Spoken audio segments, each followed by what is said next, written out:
I never thought there would come a day when I would have to wipe another woman's spit off my face in my own living room. I certainly never imagined that woman would be my son's wife. And I definitely never thought my son, the boy I raised with every ounce of love I had, would stand there and watch it happen without saying a single word. My name is Magdalena Ward. I am 62 years old, and I have spent the last 40 years working harder than anyone I know to build a peaceful life here in Santa Fe, New Mexico. If you know Santa Fe, you know the light here is different. It's softer. It heals you. After my husband, John, passed away, this house became my sanctuary. It is filled with things that matter to me, my books, my collection of Pueblo pottery, and the silence that I have learned to cherish. That Sunday started perfectly.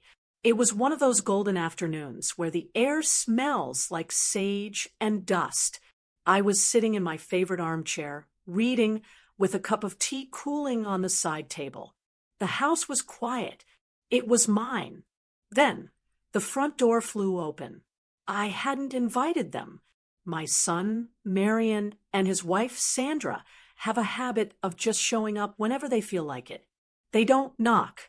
They don't call. They just barge in, bringing a whirlwind of chaos into my calm space. "Mom, we're here." Marion shouted from the hallway. I put my book down, swallowing the sigh that wanted to escape my lips. "In the living room," I called out, forcing a smile onto my face. They walked in, and the energy in the room changed instantly. Sandra didn't say hello. She didn't ask how I was. She just scanned the room with that critical, narrowed look she always has, like she's an appraiser deciding what is worth keeping and what should be thrown in the trash. "It's so stuffy in here, Magdalena," she said, dropping her purse on my clean dining table. "Don't you ever open a window?" "It's perfectly cool in here." "Sandra," I said, keeping my voice even, "would you like some tea?" "No. We actually came because Marion needs to talk to you about something," she said, wandering over to the mantel. My stomach tightened. It was always Marion needs to talk, but it was always Sandra doing the talking. And usually the talking involved money. I looked at my son. He looked tired. He's a grown man, but sometimes when he looks at his wife, he looks like a scared little boy. He wouldn't meet my eyes. While I was looking at him, I heard the scrape of ceramic on wood. I turned my head. Sandra was holding the vintage vase that sits in the center of my mantel. That vase isn't just a decoration. It belonged to my mother. It's fragile, hand-painted, and it's the one thing in this house I have asked everyone not to touch. Sandra knows this. "Sandra, please be careful with that," I said, standing up. She scoffed, turning the vase over in her hands carelessly. "Relax, Magdalena. I'm just moving it. It looks tacky right here in the center. It completely clashes with the painting. I'm going to put it in the corner." "I didn't ask you to decorate," I said, my voice firming up. "I asked you to put it back. That was my mother's." She rolled her eyes, letting out a loud, exaggerated groan. "God, you are so rigid. You know that? You care more about these old, dusty things than you do about making your family feel comfortable. I care about respect in my own home," I said. I walked over and held out my hand. "Give it to me, please." She didn't hand it to me. Instead, she slammed it back onto the mantel. Hard. The sound echoed in the room. My heart jumped, terrified it had cracked. "There," she spat. "Happy? You are so controlling. It's suffocating, honestly. No wonder Marion hates coming here." The air left the room. I looked at Marion. "Is that true?" I asked him, "Do you hate coming here?" Marion shifted his weight, looking at the floor. "Mom, come on. You know how she is. You are being a little intense. It was just a vase." He was doing it again. He was rewriting reality to keep her happy. He was throwing me under the bus to avoid a fight with her.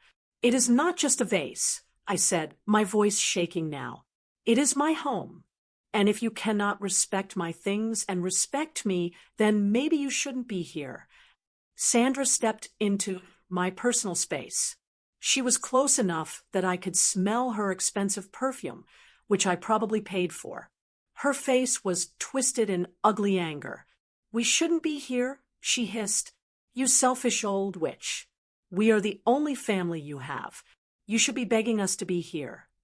I will not beg for respect, I said quietly. And then it happened. Sandra pursed her lips and spat.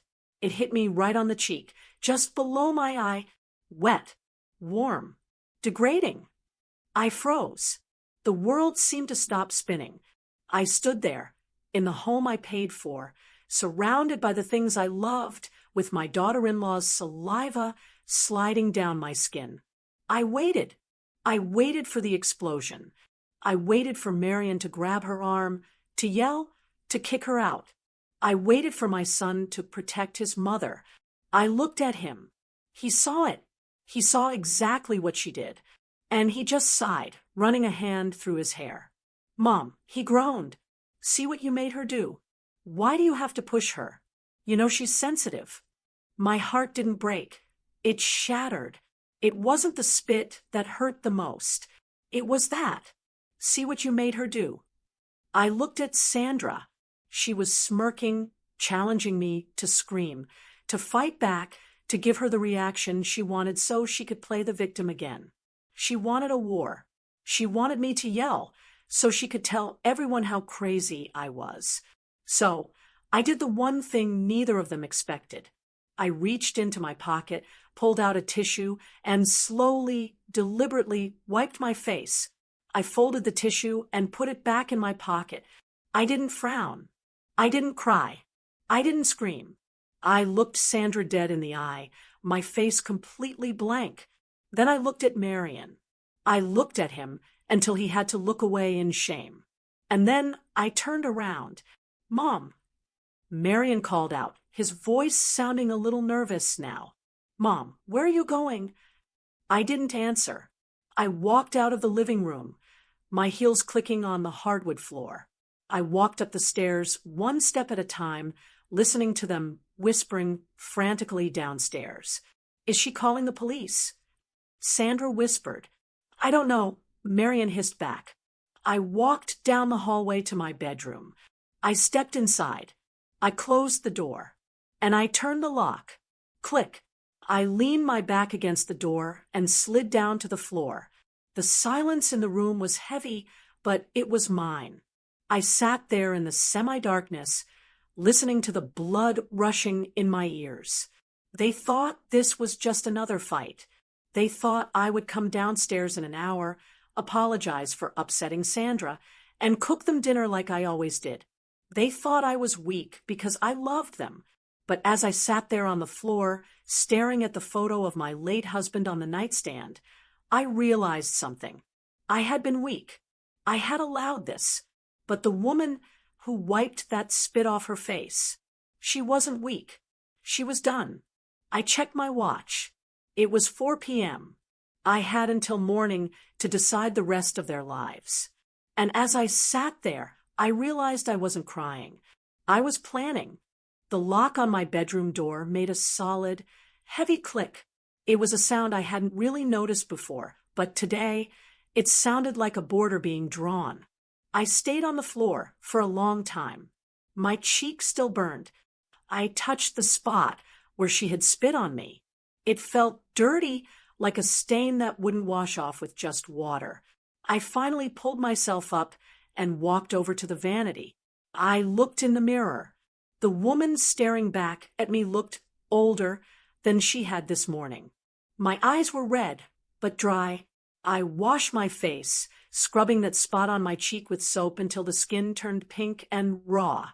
I wanted to scrub away the feeling of her disrespect, but I knew soap wouldn't fix what had just happened downstairs. I walked over to the nightstand and picked up the framed photograph of my husband, John. He's been gone for 5 years now. In the picture, he's wearing his work boots and a dusty t-shirt standing in front of the frame of this very house. We built this life from scratch.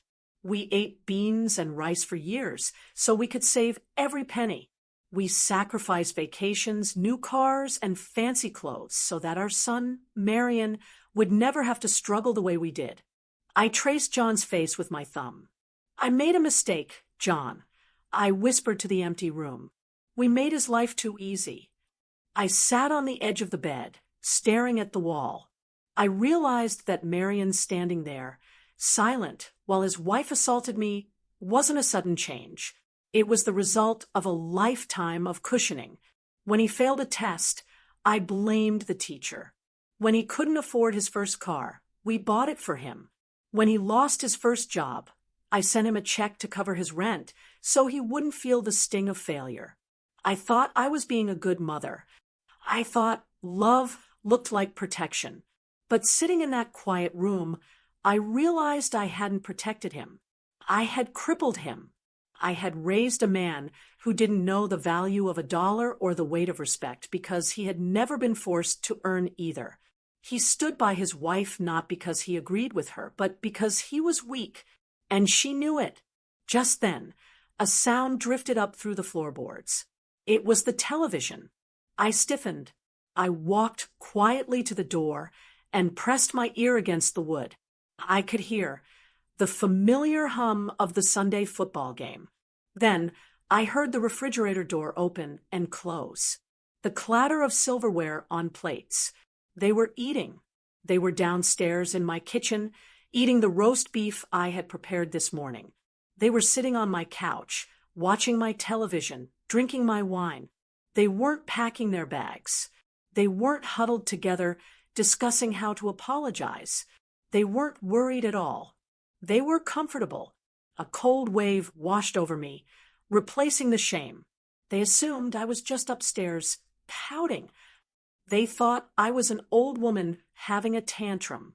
They believed that if they just waited me out, I would come downstairs tomorrow, apologize for being rigid, and write them a check for whatever they needed next. They were banking on my love being stronger than my dignity. For the first time in my life, they were wrong. I stepped away from the door. The sadness in my chest began to harden into something else. It felt like iron.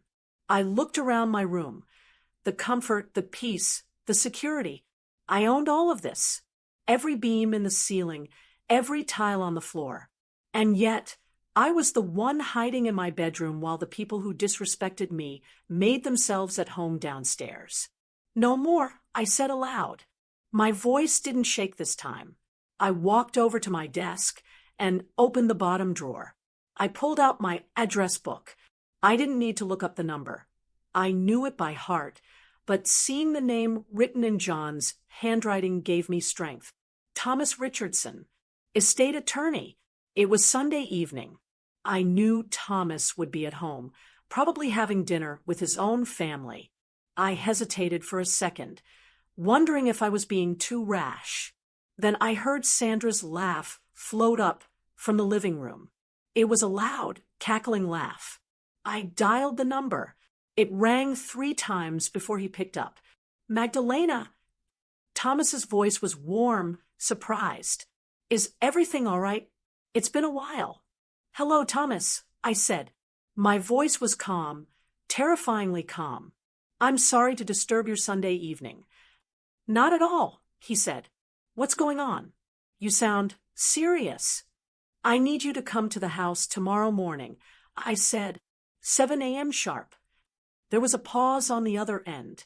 Thomas has been our lawyer for 30 years. He knows how I operate. He knows I don't make emergency calls for social visits. 7 a.m., he repeated slowly. Is this about the estate plan? Yes, I said. I need to make changes.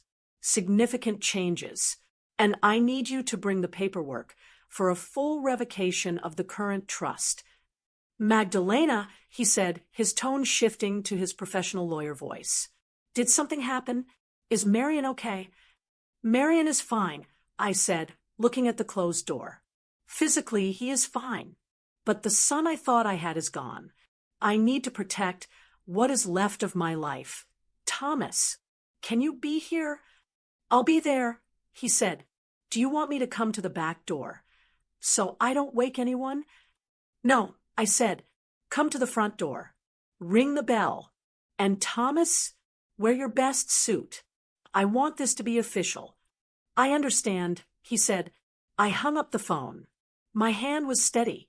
I walked to my closet and laid out my clothes for the morning. I chose a crisp white blouse and my black trousers. I wasn't going to come down in a bathrobe. I wasn't going to look like a victim. When I walked into that kitchen tomorrow, I wanted to look like the owner of the house. I could still hear the TV downstairs. Let them enjoy the game. Let them eat the roast beef. Let them think they have won. They had no idea that while they were watching football, I was rewriting their future. I turned off the light and got into bed. I didn't cry myself to sleep. I lay there in the dark, listening to the muffled sounds of my son and his wife enjoying my hospitality, and I waited for the sun to come up. The morning couldn't come fast enough.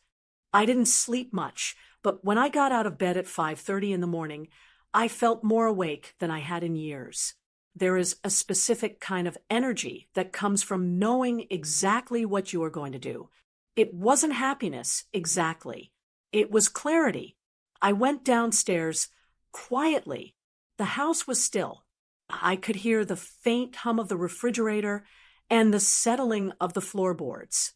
I tied my apron around my waist, the clean, starched one I usually save for holidays, and I got to work. I pulled the heavy cast-iron skillet from the cupboard. I took out a package of thick-cut bacon, a carton of eggs, fresh berries, and the expensive pancake mix I usually save for when the grandkids visited.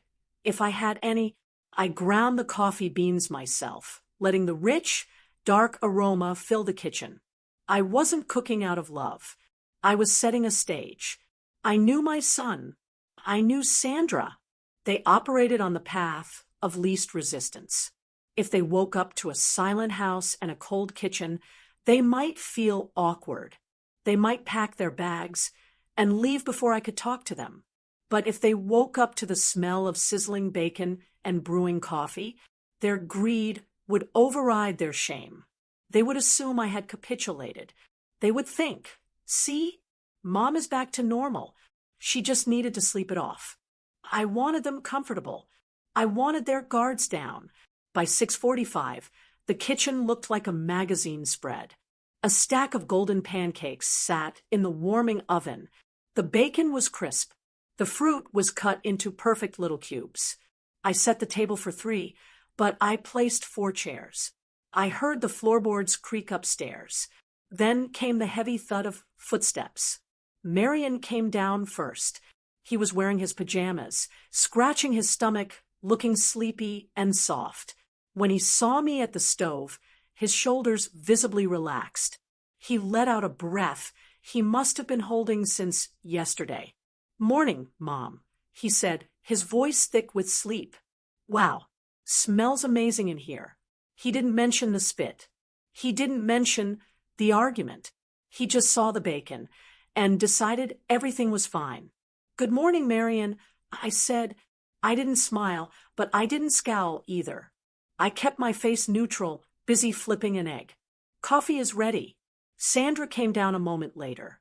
She was wearing a silk robe that I knew cost more than my weekly grocery budget. She walked in, sniffed the air, and smirked. It was a small, victorious little smile. She looked at Marion as if to say, "I told you she'd get over it." "Is there orange juice?" she asked, pulling out a chair. "No, hello." "No, sorry about yesterday. Just a demand."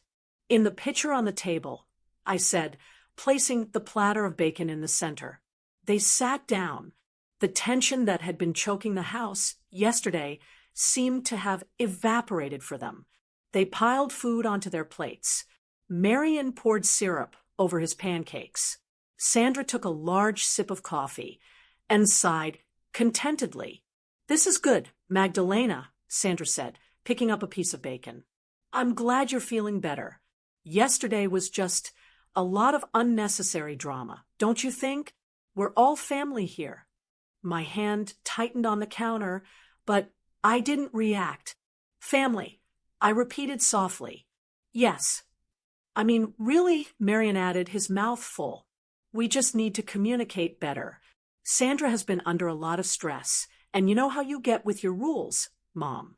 But this. He gestured with his fork. This is nice. Let's just reset. Reset. As if he could just hit a button and erase the image of his wife spitting in my face. I looked at the clock on the microwave.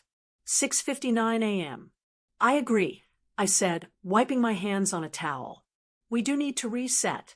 In fact, I've invited someone to join us for breakfast to help us with that. Marion stopped chewing. Who?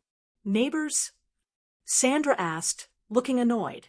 Magdalena, I'm not really in the mood to make small talk with your garden club friends. Ding dong. The doorbell chimed. It was sharp and loud in the morning air. Marion frowned. Who comes over at 7 in the morning on a Monday? I'll get it, I said. I walked to the front door. I could feel them exchanging confused glances behind me.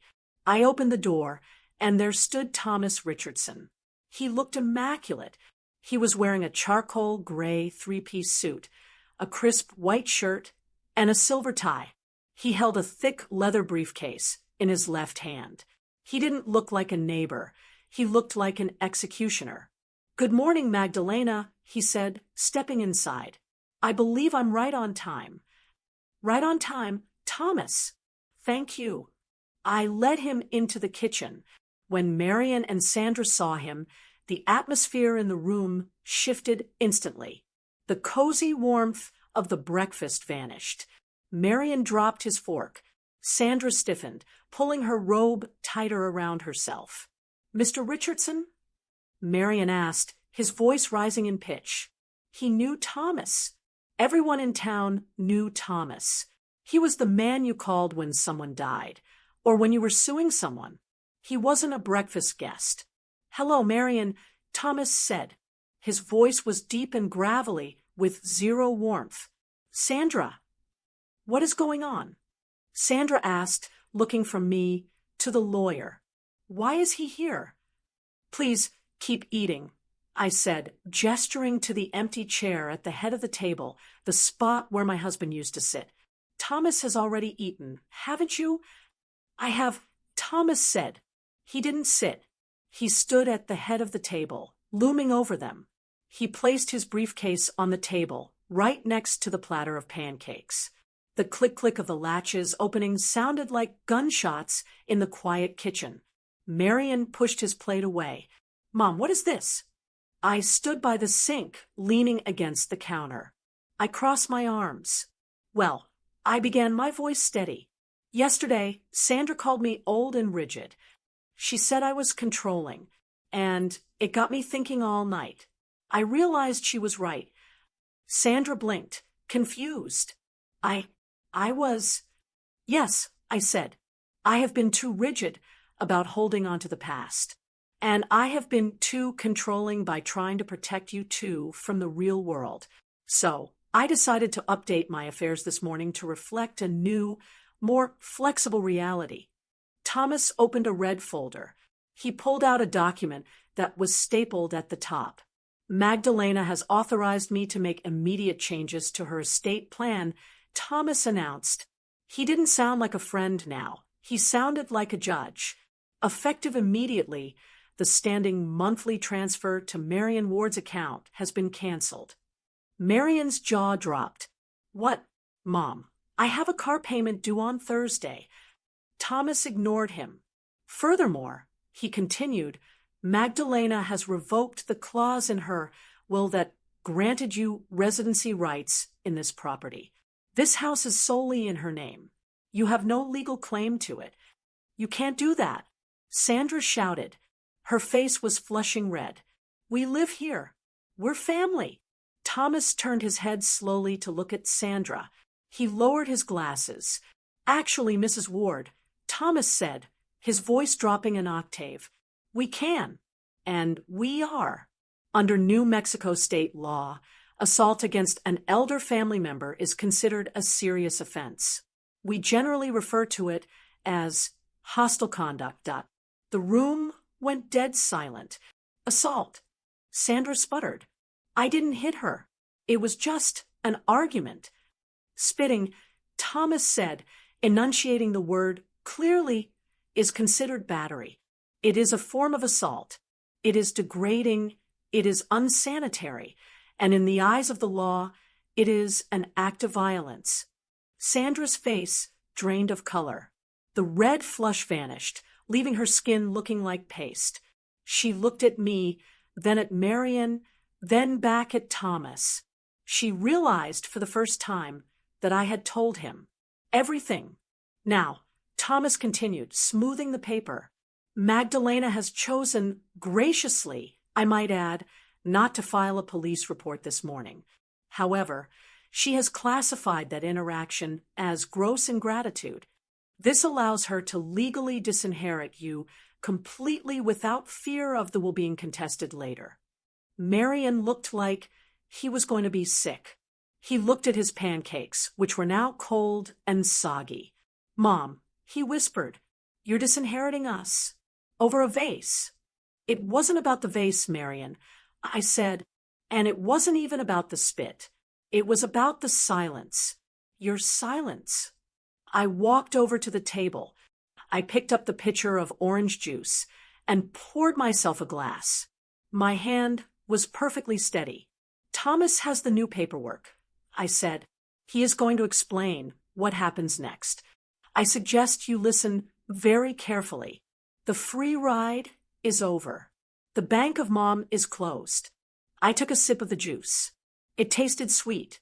Sandra was gripping the edge of the table, so hard her knuckles were white. She looked at me with pure hatred, but also with fear. Genuine fear. She looked at the bacon, then at the lawyer, and she realized the trap she had walked into. She thought she was waking up to a victory breakfast. Instead, she was waking up to her own eviction. You have a decision to make, Thomas said, pulling out a pen, and I suggest you make it before you finish that coffee. I watched them. I watched the realization sink in. They weren't the powerful, modern couple putting the old woman in her place anymore. They were two children who had just been told that recess was canceled forever. And I felt something I hadn't felt in a long time. I felt like the matriarch. Go ahead, Thomas, I said. Tell them the rest. The silence in the kitchen was heavy. It was the kind of silence you usually hear in a hospital waiting room, not at a breakfast table covered in pancakes and syrup. Thomas Richardson didn't seem to mind the tension. He adjusted his glasses, opened the red folder, and smoothed the document flat against the table. Let's be specific, Thomas said. His voice was calm, like a doctor delivering a diagnosis that he had seen 1,000 times before. Magdalena has been incredibly generous over the last 10 years. However, that generosity has been classified in these documents as conditional support. And as of 8 a.m. this morning, those conditions have been violated. He pulled out a single sheet of paper. It was a bank statement. Item 1, Thomas said, pointing a manicured finger at the paper. The Platinum American Express card, ending in 4509. The one currently in your wallet, Sandra. Sandra's hand instinctively went to the pocket of her silk robe. She blinked rapidly. That is for household emergencies. Groceries. Things for the house. Thomas looked at the paper. I see charges here for a spa day at 10,000 waves. I see a charge for a boutique on Canyon Road for $300. I see a charge for a vintage wine subscription. Are these emergencies, Sandra? Sandra's face turned a blotchy red. She opened her mouth to argue, but she couldn't find the words. She looked at Marion, silently begging him to jump in. That card has been canceled, Thomas said, flipping the page. If you try to swipe it today, it will be declined. The bank has been notified that it was being used for unauthorized, non-essential purchases. Marion finally spoke up. He leaned forward, trying to look authoritative, but with syrup on his chin, it didn't work. Okay, fine. Cancel the card. We don't need it. I have my own income. I almost laughed out loud. Income? I thought. Marion made a little money here, and they're doing consulting. But it wasn't enough to cover his truck payment, let alone their lifestyle. That brings us to item 2, Thomas said, ignoring Marion's bravado. The monthly stipend. The transfer of $2,500 that goes into your joint checking account on the first of every month. You can't stop that, Marion said, his voice cracking slightly. That's part of the trust distribution. Dad wanted me to have that. Your father wanted you to have support while you built a career. I said. It was the first time I had spoken in 5 minutes. He didn't want you to have a salary for existing. You are 35 years old, Marion. That stipend ends today. Marion looked like he had been punched in the gut. He slumped back in his chair. I could see the wheels turning in his head. He was calculating the bills, the cell phones, the insurance, the gym memberships. Without that check, they were underwater instantly. And finally, Thomas said, delivering the final blow, the vehicle, the 2022 Ford F-150 King Ranch. Marion's eyes went wide. He loved that truck. It was his pride and joy. He washed it every Sunday. He drove it around town like he owned the road. The truck is titled to the Ward Family Trust. Thomas explained. It is not in your name, Marion. It is a company vehicle. And since you are no longer an active beneficiary of the trust in good standing, the vehicle must be returned to the estate. You're taking my truck? Marion shouted. He stood up, knocking his chair back. Mom, this is insane. You're taking my truck over a stupid argument. Sit down, Marion, Thomas said. He didn't raise his voice, but the authority in it made Marion freeze. The title transfer is already being processed. You have 24 hours to hand over the keys. If you don't, we will report it as stolen. That was the breaking point for Sandra. She let out a shriek that made me wince. She stood up, shaking, her face twisted into something ugly. This is unfair, she screamed. This is financial abuse. You are holding money over our heads to control us just because I moved your stupid vase. You are a bitter, lonely old woman who can't stand to see us happy. She pointed a finger at me. We are trying to start a family. How can we have a baby if you cut us off? You are ruining your own grandchild's life before it even begins. I felt a sting in my chest, but it wasn't guilt. It was clarity. She was using a hypothetical grandchild, a baby that didn't even exist yet, as a hostage. Marion tried to play the peacemaker, but it was just another form of manipulation. He walked around the table and tried to put a hand on my shoulder. I shrugged him off.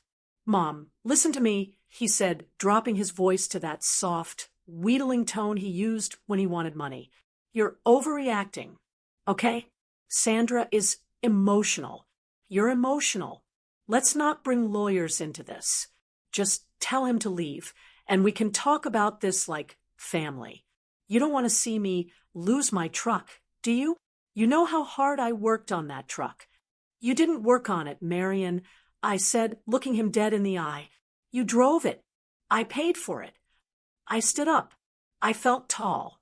For years, I had made myself small, so they could feel big. I had pretended not to notice the wasted money, the rudeness, the entitlement. I did it because I didn't want to be lonely. But looking at them now, Sandra screaming about fairness while wearing a silk robe I paid for, and Marion begging for his truck like a teenager, I realized I would rather be lonely than used. Thomas is not leaving, I said calmly, and neither are you. Not yet. I walked over to the window and looked out at the garden. My roses were blooming. They needed pruning. I had neglected them lately because I was too busy worrying about Sandra's moods. Here is the new reality, I said, turning back to face them. You have a roof over your head for exactly 1 week. 7 days. A week. Marian asked, for what? To find a job, I said. To find a way to pay rent. If you want to stay in this house, you will pay rent. Market rate. That is $1,500 for the master suite you are currently occupying, plus a share of the utilities. Rent. Sandra laughed, a harsh, barking sound. You want to charge your own son rent. This is not a punishment, I said. I looked at Marian. This is an education. You have forgotten how the world works. You think respect is optional because the checks keep clearing. Well, the checks have stopped. So now you have to earn your place. And if we can't pay? Marian asked. He looked terrified. He knew deep down that he couldn't pay. Then you leave, I said. Thomas has the eviction papers drafted. They are dated for next Monday. If you do not have a job and a rent check in my hand by Sunday night, the sheriff will be here on Monday morning to escort you off the property. The room fell silent again. The smell of the bacon had turned greasy and heavy in the air. The pancakes were cold. Thomas closed the red folder. The sound of the heavy cover snapping shut felt like a gavel coming down in a courtroom. I will leave you to discuss your options, Thomas said. He picked up his briefcase. He looked at me and gave a small, respectful nod. I'll see myself out, Magdalena. Thank you, Thomas, I said. He walked out. The front door clicked shut. I looked at the two of them. Marian was staring at the table, looking like a ghost. Sandra was breathing hard, her eyes darting around the room as if looking for an exit or a weapon. 1 week, I said. I suggest you start looking at the classifieds instead of watching football today. I untied my apron, folded it neatly, and placed it on the counter. Then I walked past them, grabbed my car keys, and walked out the back door to my garden. I had roses to prune, and for the first time in years, I didn't care if they were happy. I only cared that I was free. You can learn a lot about a person by how they handle the word no. Some people take it as a challenge to work harder.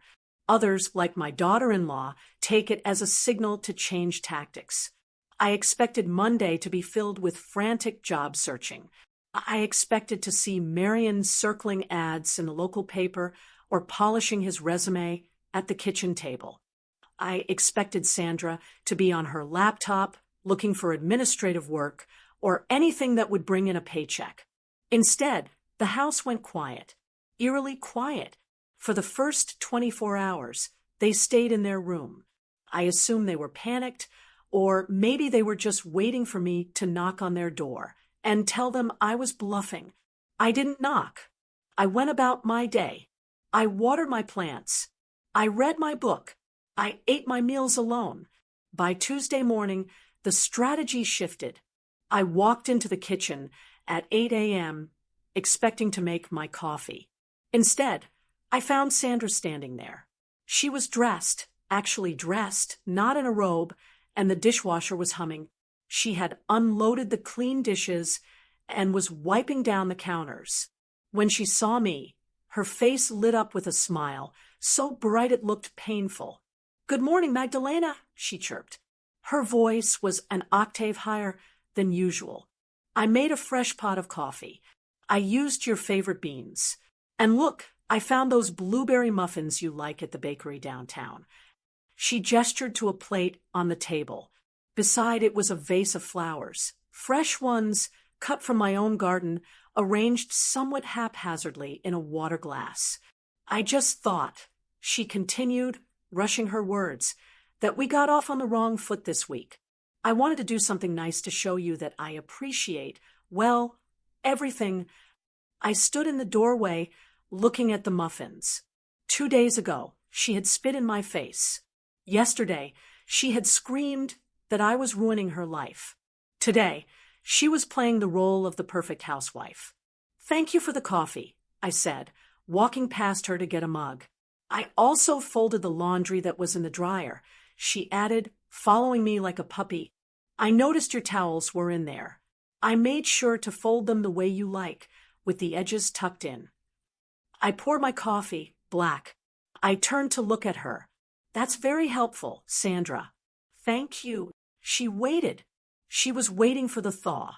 She was waiting for me to say, "Oh, honey, thank you so much. Let's forget about the rent." "So," she said, leaning against the counter, twisting her wedding ring. "Marion is upstairs getting ready. He's really stressed, Magdalena. He didn't sleep at all last night. He's so worried about disappointing you. He should be worried about finding a job," I said, taking a sip. "Has he sent out any applications?" Sandra's smile faltered for a second, then plastered back on. "Well, he's looking. But you know how the job market is right now. It takes time. And, well, I wanted to talk to you about that. About the stress." She took a step closer, dropping her voice to a whisper. "Magdalena, you know we've been trying," she said softly, "to get pregnant." I stiffened. I knew they had mentioned it vaguely in the past, usually when they wanted money for a romantic getaway, to help the process. "I know," I said. "Well," she sighed, placing a hand on her stomach. "Stress is terrible for conception. My doctor said I need to be in a calm, supportive environment. And this eviction threat, it's just so toxic for my body. If I don't get pregnant this month, it's basically because of this situation."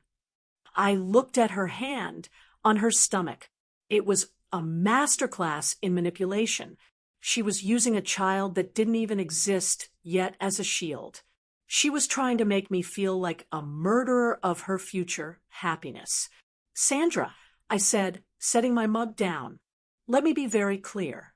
Bringing a baby into a home with no income, no stability, and parents who cannot support themselves is not toxic. It is irresponsible. If you want a baby, you need to be able to buy diapers. And right now, you can't even buy your own coffee." Her eyes narrowed. The mask slipped. "So, you don't care? You don't care if you ever have grandchildren?" "I care," I said. "I care enough to want them raised by adults. Be an adult, Sandra. Get a job." I walked out of the kitchen. I could feel her eyes boring into my back. The nice act had lasted exactly 10 minutes. I spent the afternoon at the library. I needed to get out of the house. The air in there was thick with their resentment, and it was suffocating me. I stayed away for 3 hours, just enjoying the silence of a place where no one expected me to pay their bills. When I pulled into the driveway around 2 p.m., I noticed Marion's truck was gone. He was probably out driving aimlessly to avoid me. But Sandra's car was still there. I opened the front door quietly. I didn't mean to sneak in, but I've always been light on my feet. The house was silent. Then I heard a noise. It was coming from down the hall, from my office. My office is my private space. It's where I keep the bills, the deeds, and the letters from my husband. I had closed the door before I left. It was open now. I walked down the hall, my heart thumping a slow, heavy rhythm against my ribs. I stopped at the doorway. Sandra was sitting at my desk. She had pulled out the bottom drawer, the one where I keep the legal files. She was rifling through the papers, frantically flipping through the folders. She had the red folder Thomas had left yesterday open on the desktop. She was reading the new will. She wanted to know if I was bluffing. She wanted to see if I had actually signed it. She was checking the dates, checking the signatures, looking for a loophole. I stood there for a full minute, just watching her. She looked desperate. She looked greedy. And in that moment, any tiny lingering hope I had that this was just a misunderstanding vanished. "It's signed and notarized, Sandra," I said. She jumped so hard she nearly knocked the lamp off the desk. She spun around, clutching the papers to her chest like a caught thief. I I wasn't. She stammered. Her face went white, then red. I was just looking for a stamp. I needed a stamp. In the legal file drawer, I asked. At the bottom of the stack. She dropped the papers back onto the desk. I have a right to know, she snapped, abandoning the lie. This affects our lives. I have a right to know if you're actually crazy enough to cut us off. You have no rights in this room, I said. Get out. You're hiding money, she accused, pointing at the ledger. I saw the numbers. You have plenty of money. You're just hoarding it while we suffer. Get out. My voice was low, but it filled the room. She scrambled past me, running out of the room like a rat scuttling back to its hole. I heard her bedroom door slam upstairs. I walked over to the desk. I organized the papers she had scattered. I closed the red folder. I placed it back in the drawer. Then I picked up the phone and called a handyman service. Yes, I told the man on the line. I need someone to come out today. An emergency call. I need a deadbolt installed on an interior door. By 5 p.m., my office had a new lock. A heavy, brass deadbolt that required a key to enter. When Marion came home that evening, he saw the fresh sawdust on the floor. He saw the new lock on my office door. He looked at me, confused. Mom, why is there a lock on your office? Because I have guests in my house who I do not trust, I said. I looked at Sandra, who was standing at the top of the stairs, watching us. She didn't say a word. She knew I knew. I realized then that the love bombing and the baby talk weren't about fixing our relationship. She wasn't sorry for what she did. She was just terrified of being poor. She was scavenging for scraps of control. I touched the cold metal of the key in my pocket. The test was over. They had failed, and I slept with my bedroom door locked again that night, not out of fear, but out of a deep, exhausting disappointment. The clock was ticking. For days left. By Thursday, the air in the house was so thick you could choke on it. We were 4 days into the 1-week ultimatum. 4 days of silence. 4 days of me watching the clock tick down to Sunday night. I hadn't seen a single resume. I hadn't heard a single phone call to a potential employer. Marion spent his time pacing the backyard, aggressively smoking cigarettes. Sandra spent her time in their bedroom with the door shut, presumably sulking or plotting. I was sitting in the living room, trying to focus on my knitting, when the peace was shattered. The front door didn't open. It exploded inward. Marion rushed in, his face pale and sweaty, holding his cell phone like it was a grenade. Mom, you have to help, he panted, running over to my chair. It's an emergency. A real one this time. My needles stopped clicking. My first instinct, the mother instinct that never truly goes away, kicked in. My heart hammered against my ribs. What happened? Is someone hurt? It's Sandra, he said, his voice shaking. She's stranded on the highway. The car died. She was driving to a job interview in Albuquerque. She was actually trying, Mom. And the car just died. Smoke everywhere. He put the phone on speaker. Sandra, you're on with Mom. Magdalena. Sandra's voice came through the speaker, shrill and panicked. I could hear traffic rushing by in the background. She sounded terrified. Oh God, it was so scary. I almost got hit by a semi-truck. The engine just quit. Are you safe? I asked. Are you off the road? I'm at a mechanic shop now, she sobbed. The tow truck driver took me to the nearest place. But they won't release the car unless I pay for the repairs up front. The transmission is shot, Magdalena. It's completely gone. Marion looked at me, his eyes wide and pleading. Mom, she's stranded. She can't get home. And she's going to miss the interview if we don't fix this. How much? I asked. My hand was already reaching for my purse. 2,000, Sandra sniffled. 2,200 to be exact. They said they can fix it right now if I pay cash, but if I don't, they have to impound it. Please, Magdalena. I was trying to do the right thing. I was trying to get a job. Just write the check, Mom. Marian begged. Please. I'll pay you back. I swear. Just don't leave her stranded there. I pulled out my checkbook. I uncapped my pen. It made sense. Cars break down. It was bad timing, but it happened. And she was going to a job interview. Isn't that what I wanted? If I refused, I would be the villain who sabotaged her efforts to be responsible. I wrote the date, October 14th. I wrote the name, cash. I moved my pen to the amount line. Then I stopped. My eyes drifted to the hallway. I saw the fresh brass lock on my office door. The lock I had to install because Sandra had been rifling through my private papers just 2 days ago. A cold prickle of suspicion crawled up my neck. $2,000 was a nice, round number, and Albuquerque was an hour away. If she was stranded, why did she sound like she was indoors? Mom, Marian urged, what are you waiting for? She's crying. Sandra, I said into the phone, keeping my voice steady. Which mechanic are you at? There was a brief pause. What? Why does it matter? It's just a shop. Joe's. Or Jim's. I don't know, I'm panicked. Read me the name on the sign. I said, hold on, she stammered. It's Midtown Auto Care. I knew Midtown Auto Care. It wasn't in Albuquerque. It was 10 minutes from my house, right here in Santa Fe. Okay, I said, stay there.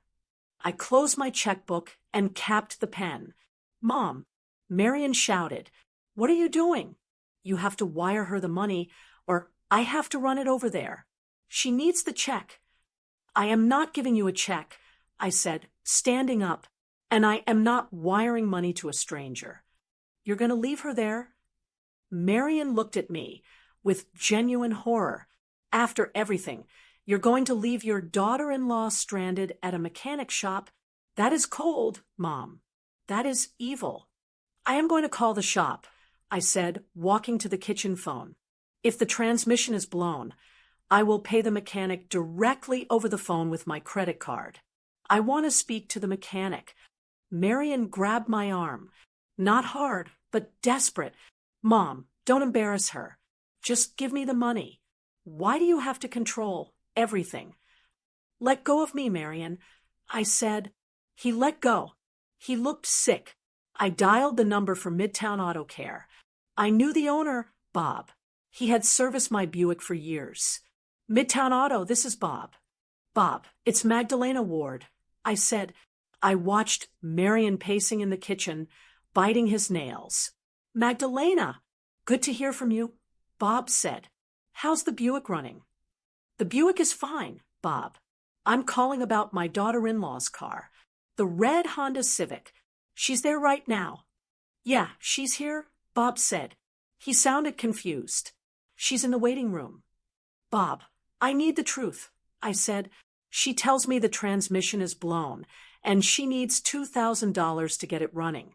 Is that accurate? There was a long silence on the other end. Then Bob let out a dry chuckle. Transmission? Bob said, Magdalena, the car runs fine. I just drove it into the bay.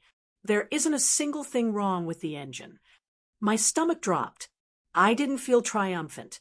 I felt ill. Then why is she there, Bob? Why is she asking for $2,000? She's here for a quote, Bob said. She wants to order a set of custom rims and those fancy low-profile sport tires. The total came out to $2,100 with labor. She told me to print up the invoice so she could show her husband. I closed my eyes. It wasn't an emergency. It wasn't a repair. It was vanity. She wanted fancy wheels to impress her friends, and she was using a fake crisis to trick me into paying for them. Thank you, Bob, I whispered. Do not do the work. Send her home. I hung up the phone. I turned to look at Marian. He was holding his breath, looking at me with hope. Well, did you pay him? Is she coming home? Sit down, Marian. Mom, I don't want to sit. Sit down. My voice cracked like a whip. Marian collapsed onto a kitchen stool. There is no blown transmission, I said. My voice was trembling, not from fear, but from rage. There was no smoke. There was no near-death experience on the highway. What?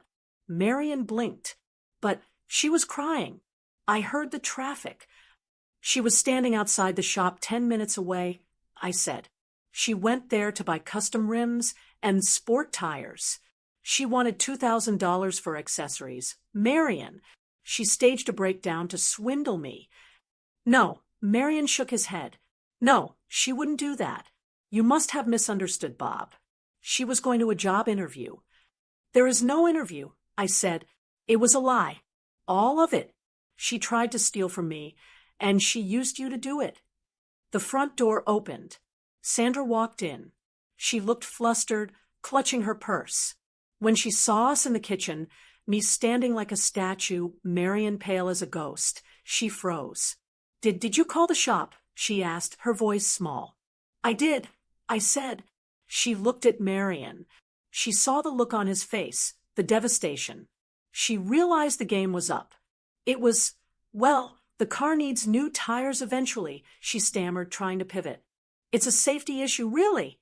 And I thought if I was getting tires, I might as well get the good ones.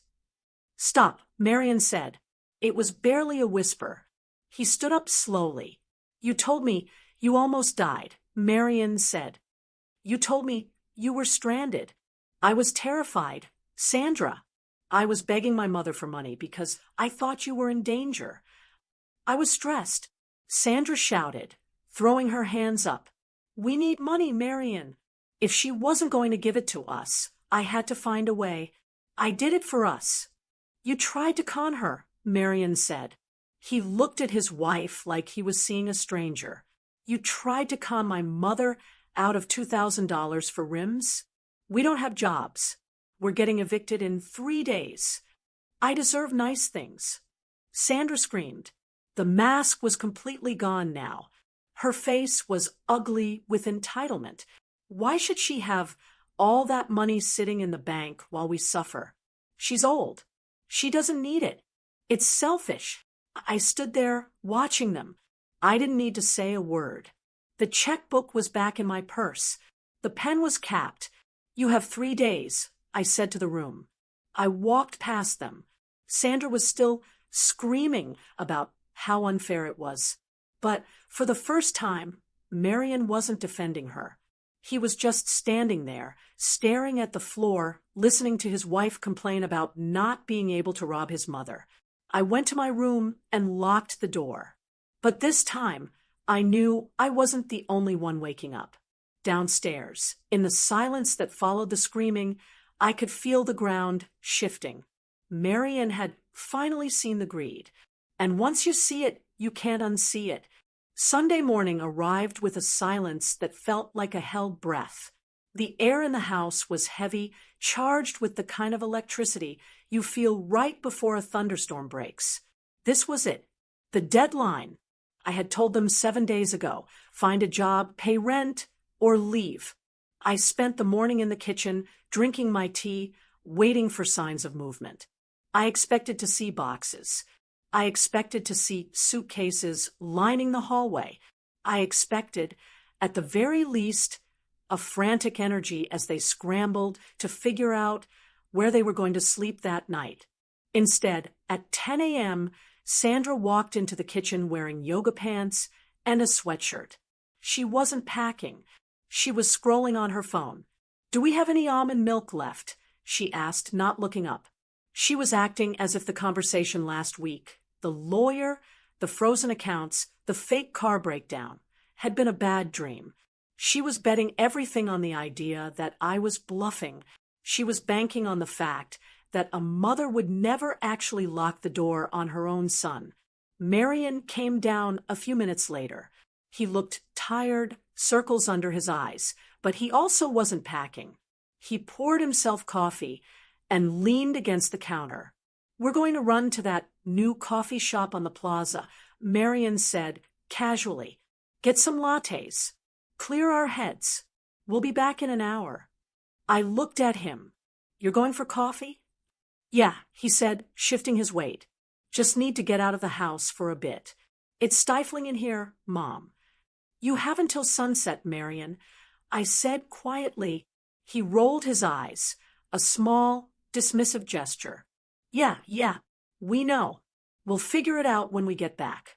Don't worry. They walked out the door. I heard the click of the lock, then the roar of the engine of the truck that was technically no longer his, but which I hadn't seized yet because I wanted to give him dignity. They were gone. I looked at the clock. 10:15 a.m. They thought they had all day.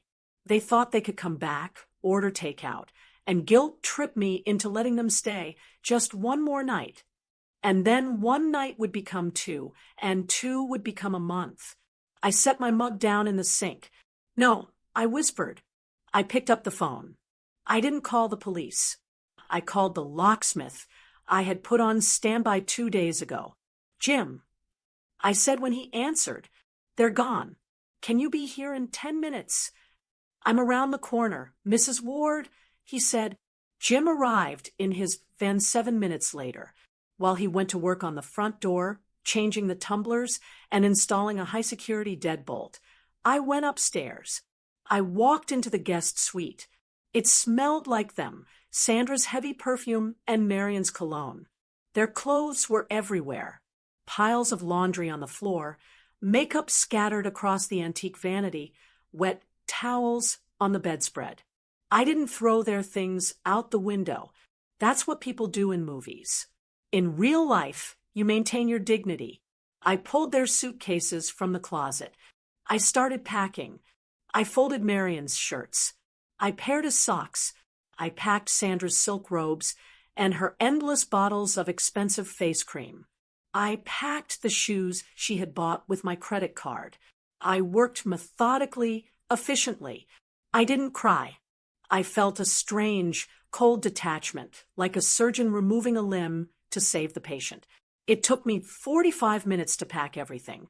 Jim helped me carry the bags downstairs. We set them neatly on the front porch, right beside the welcome mat. 4 large suitcases, 2 duffel bags, a box of toiletries. You okay, Mrs. Ward? Jim asked as he handed me the new set of keys. I will be, I said.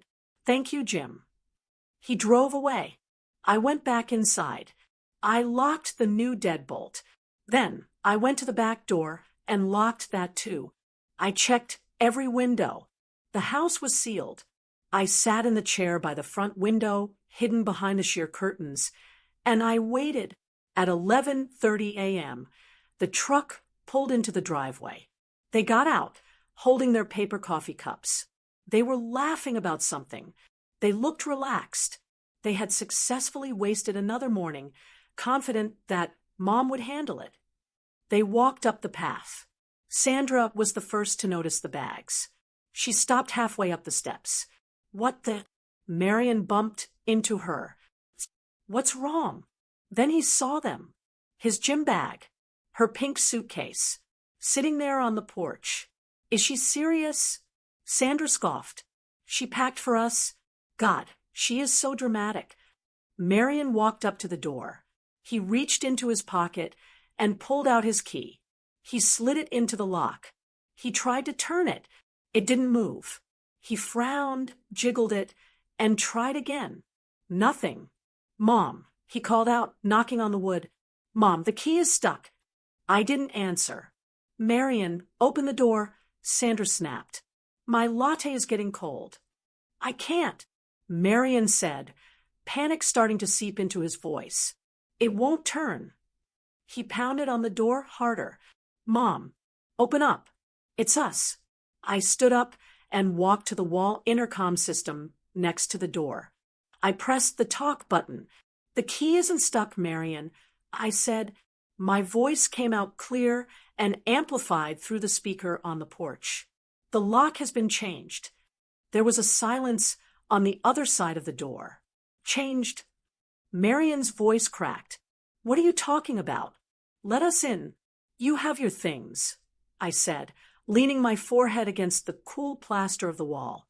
Everything is on the porch. I checked the room twice to make sure I didn't miss anything. You kicked us out. Sandra shrieked. While we were getting coffee. That is illegal. You can't do this. Actually, since you never paid rent and have no lease, you are guests, I said calmly, and guests can be asked to leave at any time. Your time was up at 10 a.m. Mom, please, Marian pleaded. He sounded like a child now. Where are we supposed to go? We have no money. We have nowhere to sleep tonight. This was the moment. This was the moment where, for 35 years, I had always caved. This was the moment I would usually open the door, write the check, and fix the problem. Every instinct in my body wanted to open that door. But I looked at the spit stain on my soul. I looked at the fake emergency. From Thursday, I looked at the future, and I saw two helpless, entitled people who would eat me alive until there was nothing left. I love you, Marian, I said. My voice trembled, just a little. I love you enough to let you grow up. This isn't love, he shouted, banging his fist on the door. This is cruel. Cruelty is letting you stay here until you are 40, unable to survive on your own. I said, go to a motel. There is a budget inn on Cerrillos Road. It is cheap. You have enough cash for a few nights if you return the rims you tried to buy. I hate you, Sandra screamed. She kicked the door. I hope you die alone in this big, empty house. Sandra, Marian snapped at her. Shut up. Find work, I said into the intercom. Real work. Not consulting. Not dreaming. Work. And call me when you have a pay stub. Not a promise. A pay stub. I released the button. I watched through the curtain. Marian stood there for a long time, his hand resting on the door, his head bowed. He looked defeated, but for the first time, he was carrying his own weight. Slowly, he turned around. He picked up his duffel bag. Let's go, he muttered to Sandra. I'm not going to a motel, she argued. Get in the truck, Sandra, Marian said. His voice was different, heavier. He didn't wait for her. He walked down the steps and threw his bag into the truck bed. Sandra stood there for a moment, glaring at the house, glaring at the camera she knew was there. Then, realizing she had no other option, she grabbed her suitcase and dragged it down the path. They got in the truck. The engine started. They backed out of the driveway and drove down the street. I watched until the truck disappeared around the corner. The house was silent, but it wasn't the lonely silence I had feared. It was the silence of a storm that had finally passed. The air felt lighter. The pressure in my chest released. I walked into the kitchen. I poured the rest of the coffee down the sink. I washed the cup. I was alone. And for the first time in a very long time, I felt safe in my own home. The hardest part was over. Now, I just had to wait and see if my son would sink, or if he would finally learn how to swim. The first week was the hardest, not for them, but for me. There is a specific kind of pain that comes with silence. Every time the phone rang, my heart jumped, thinking it was Marian begging to come home. Every time a car slowed down outside, I pulled back the curtain, expecting to see his truck. But the phone didn't ring. The truck didn't come. I kept my word. I didn't call him. I didn't check on him. I had to let him fall. Santa Fe is a small town, though you can't hide much here. By the second week, the rumors started trickling back to me. A friend from my book club saw them at the grocery store. She told me they were buying generic brand noodles and arguing loudly in the checkout line about the price of milk. Another friend told me she saw Marian's truck parked at the Budget Inn on Cerrillos Road. That is not a place you stay for a vacation. It's a place you stay when you have nowhere else to go. It's loud, it's dirty, and the neon sign flickers all night long. I imagine Sandra there. Sandra, with her silk robes and her demands for high-thread count sheets, sleeping on a lumpy mattress in a room that smelled like stale smoke. I admit, a small, petty part of me felt a grim satisfaction. But the mother in me just felt a heavy ache. Was he eating? Was he safe? By the third week, the news changed. My gardener, a sweet man named Luis, knocked on my back door. He looked hesitant. "Mrs. Ward," he said, taking off his hat. "I thought you should know. Your son, he came by the landscaping yard today. He was asking for work." My chest tightened. "Did you hire him?" "I didn't," Luis said. "I don't have openings." But the construction crew down the road did. They're pouring concrete for a new driveway. It's hard work, Mrs. Ward. Heavy lifting. Hot sun. "Thank you, Luis," I said. Marion had never done a day of manual labor in his life. He had soft hands, as my father used to say. He was a consultant. He sat in air conditioning. The idea of him hauling concrete in the New Mexico heat seemed impossible. But then, 3 weeks and 2 days after I locked the door, there was a knock. It wasn't the frantic pounding of the eviction day. It was a single, solid rap on the wood. I walked to the door. I didn't check the camera this time. I just opened it. Marion stood there. I almost didn't recognize my own son. He was sunburnt. His face was peeling a bright, angry red across his nose and cheeks. He had lost weight. His cheeks looked hollow. He was wearing a T-shirt that was stained with dirt and sweat, and his boots, the fancy leather ones he used to wear to dinners, were scuffed and covered in gray dust. He looked terrible, and yet he looked better than I had ever seen him. "Hello, Mom," he said. His voice was raspy, like he hadn't had enough water to drink. "Hello, Marion," I said. I kept my hand on the doorframe. I didn't invite him in. He didn't ask to come in. He didn't look past me into the cool, clean hallway. He didn't ask for water or food. He just reached into his back pocket. He pulled out a piece of paper.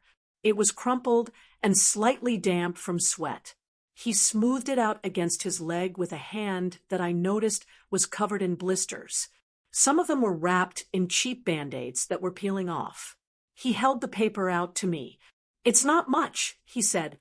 "It's for 3 days of work. Mixing concrete." I looked at the paper. It was a payroll check. It was for $340.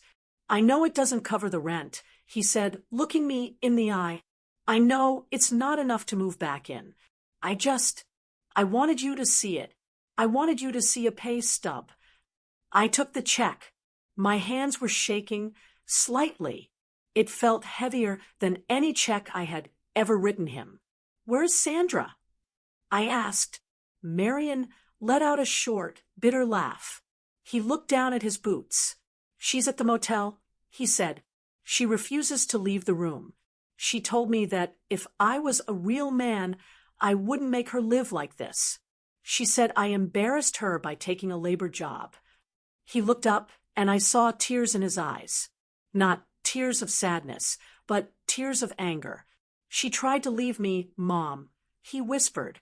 2 days ago, she packed her bag and drove to her parents' house in Albuquerque. She thought they would take her in. And they sent her back the same night.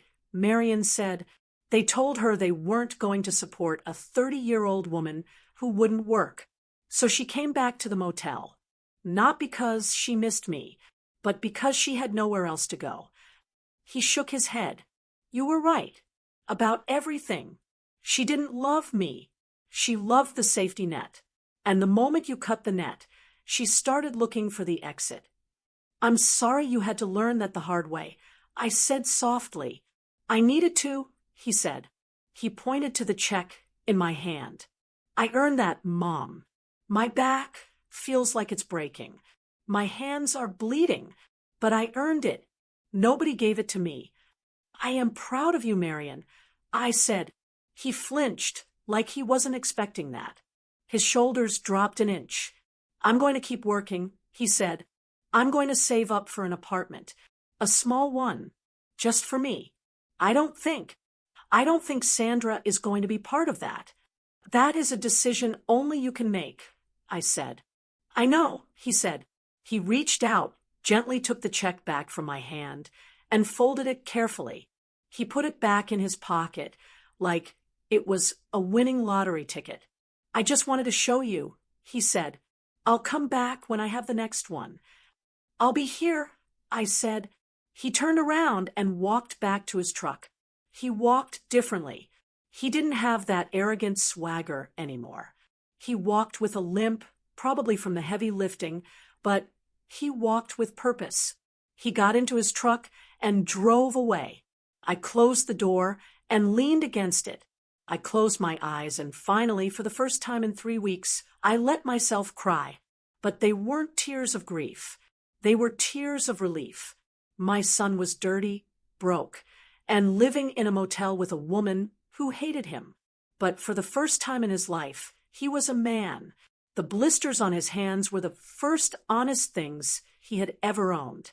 And I knew then that he was going to be okay. The rock bottom wasn't the end. It was the foundation. 6 months is a long time in the life of a mother. It is long enough to miss your child, but it is also long enough to see if the seeds you planted are going to grow or rot in the ground. For 6 months, I didn't see the inside of Marion's apartment. I knew where it was, a small complex on the south side of town, near the airport. It wasn't dangerous, but it wasn't nice. The walls were thin, the carpet was industrial gray, and there was no covered parking for his truck. I knew this because I drove by it once, late at night, just to see. I saw his truck parked there, next to Sandra's Honda.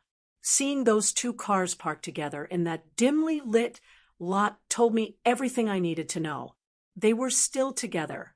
They were struggling, but they were surviving. Marion kept his job at the construction site. He didn't quit after the first paycheck.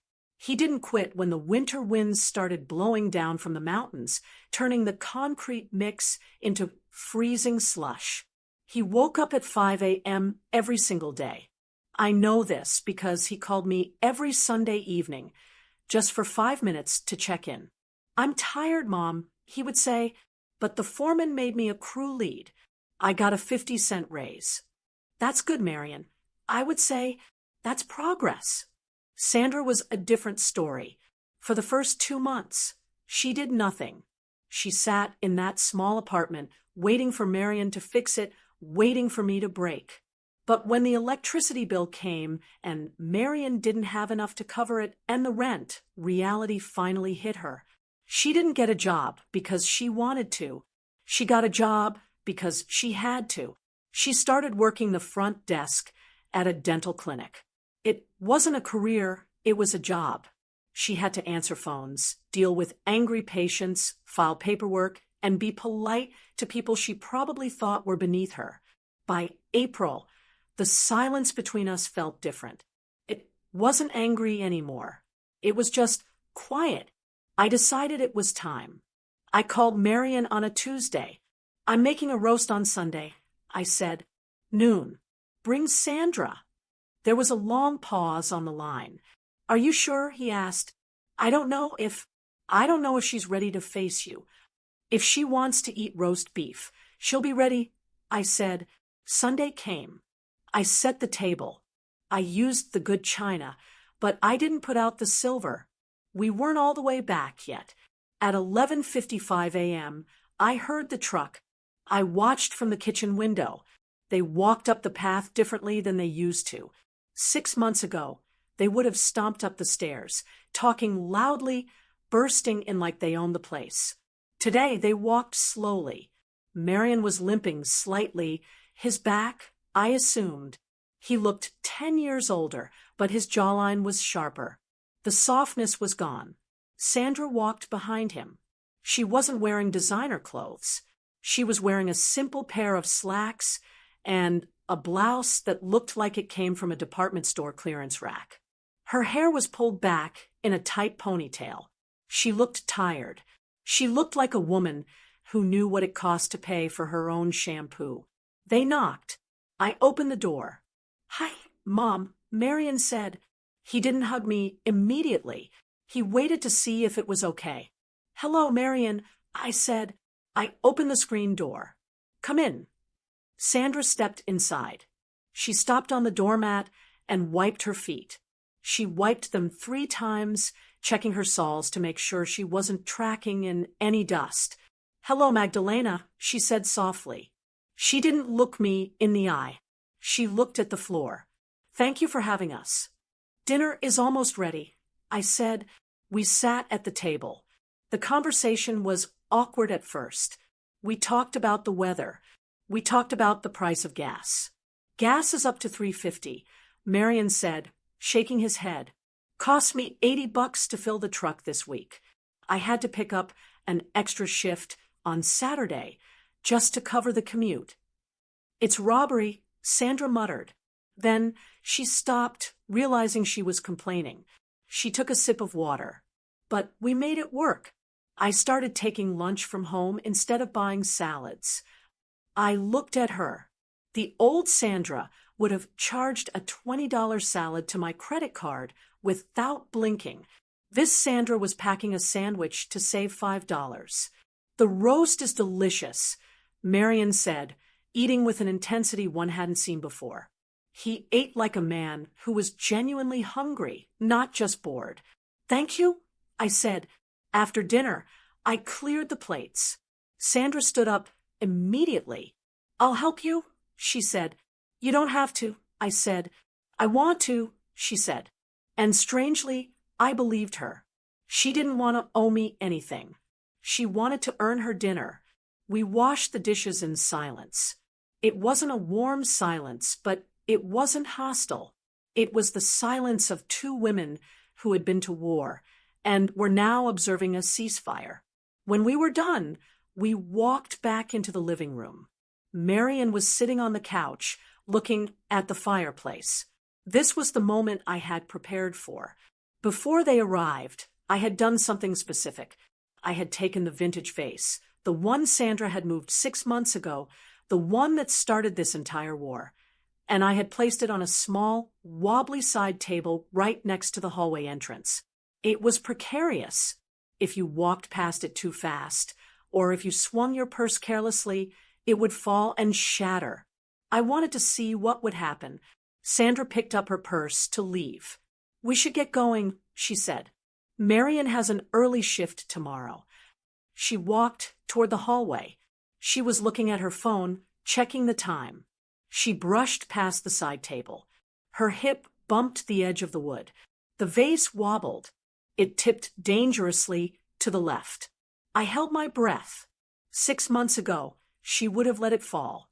She would have said, "Oops," and blamed the table. She would have watched it break and felt nothing because she didn't pay for it. But today, Sandra froze. Her hand shot out. It was pure reflex. She caught the vase by the neck just before it tipped over. She gasped. She pulled the vase close to her chest, cradling it like it was a baby. Her eyes went wide with panic. She looked at the vase, checking for cracks. She looked at the table, realizing it was unstable. Then, very carefully, she walked over to the mantel, the center of the mantel, where it belonged, and set it down gently. She adjusted it, so it was perfectly centered. She turned to me. Her face was pale. "I'm sorry," she whispered.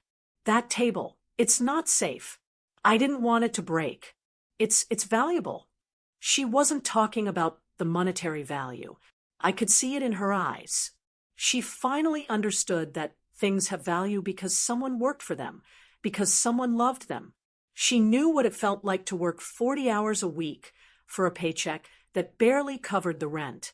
She knew that if that vase broke, she couldn't afford to replace it. Respect comes from understanding the cost of things. "Thank you, Sandra," I said. Marion stood up. He had seen it too. He looked at his wife, and for the first time in months, he didn't look embarrassed by her. He looked relieved. "We'll see you next week." Marian asked at the door. "Next week," I said. "Call before you come." "We will," he said. I watched them walk to the truck.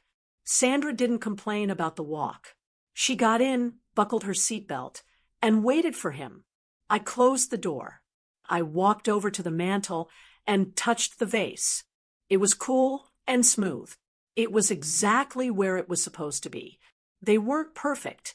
They were tired, they were broke, and they were a little broken. But they were real.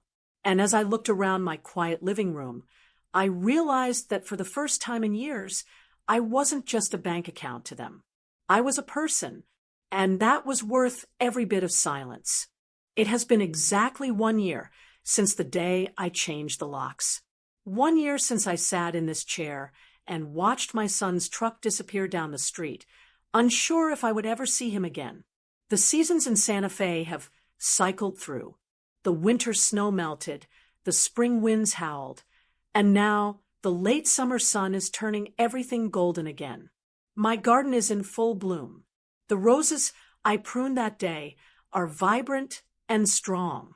They grew better because I cut back the dead weight. I invited Marian and Sandra over for coffee this morning. When they arrived, the difference in them was undeniable.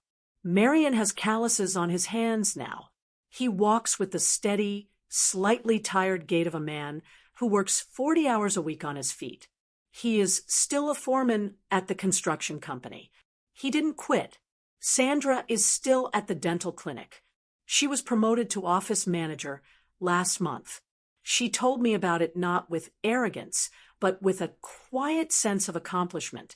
She pays for her own manicures now, and she goes less often, but she enjoys them more. We sat on the patio. The air was warm. I poured the tea. "Mom," Marian said, taking a cup, "why did you ask us to come? Is everything okay?" He looked nervous. The last time I summoned them for a formal meeting, they ended up in a motel. "Everything is fine," I said. "Better than fine." I invited a friend to join us. The back door opened, and Thomas Richardson walked out. Sandra stiffened. Her hand tightened around her teacup. She remembered Thomas. He was the man who had frozen their accounts and threatened them with hostile conduct charges. "Relax," I said, noticing her fear. "Thomas isn't here to evict you. He is here to finish what we started." Thomas sat down. He placed a folder on the table, a blue one this time, not red. "Marian, Sandra," Thomas began, his voice professional but softer than before. "As you know, Magdalena's estate plan was significantly altered last year. You were removed as beneficiaries." "We know," Marian said quietly. "We accepted that. We don't expect anything, Mom. We're doing okay. We're paying our bills." "I know you are," I said, "and that is exactly why we are here." I looked at my son. He wasn't begging. He wasn't looking at the folder with greedy eyes. He was looking at me. He had finally learned that he could survive without my money. He had found his dignity. "Your father left a separate investment portfolio," I explained. "It was a long-term growth fund.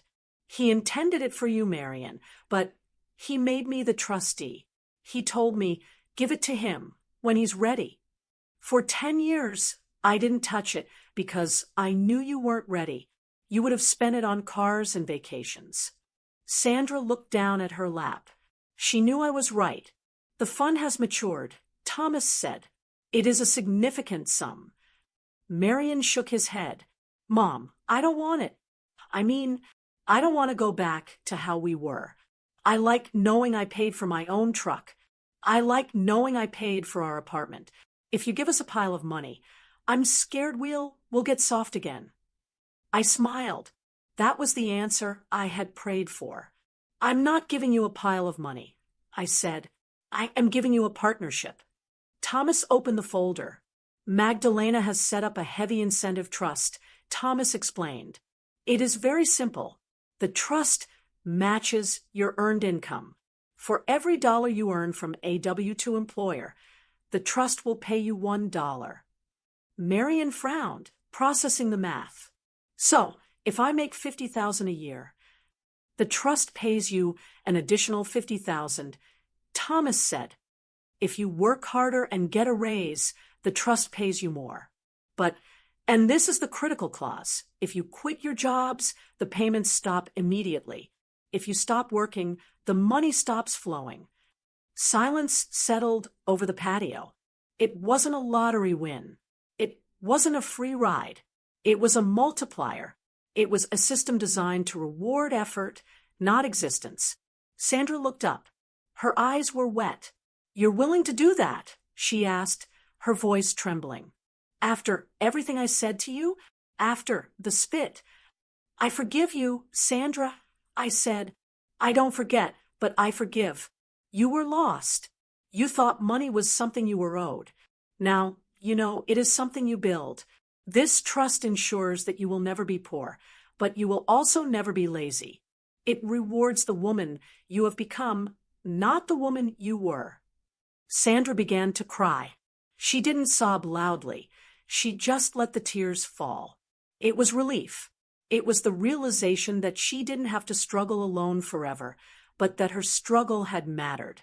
Marion looked at the papers, then he looked at me. "You're making us partners," he said. "I'm making you adults." I corrected.